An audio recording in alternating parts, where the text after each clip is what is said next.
ضرور دا اسدالله خان سی ډي خبره وکړه دا چې دا کومه سی ډي ده دا فلحال بي ایچ او هم نه ده دا سی ډي ده دا به اول بي ایچ او ته ټرانسفر کېږي د بي ایچ او نه پس به دا بیا ریسیو کېږي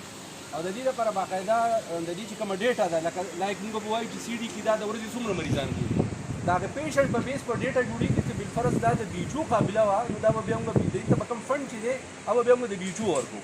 که بالفرض د پیشنټ دومره کمی چې هغه ټول پیشنټ یا درګۍ ته راځي یا ډیسیز خاکوړ ته راځي او هلته که ساته مریضان د ورځې کتل کېږي نو بیا خو دا یو بي ایچ او هم نشي جوړولی لهذا دې ډیټا به موږ والو بالفرض د دې ډیټا یعنې په دې باندې د پیشنټ د مریضانو فلو دومره ډېره وه چې دا د سی ډي قابله نه ده نو دا به بي ایچ او کېږي او بالفرض که بیا د بي ایچ او پیشنټ د ده ډېر نو دا به بیا سی او بیا د هغې نه پس کې ډګري سی او بي او اے دا یو طریقه کار دی د دې ډیټا به موږ والو دا دغه سره بي ایچ او صاحب سره به هم ډسکس کومه که بالفرض دا قابله وه د بي ایچ او نو د دې به بیا موږ پروپوزل جوړ کړو انشاءالله بي ایچ او ته به ټرانسفر کړو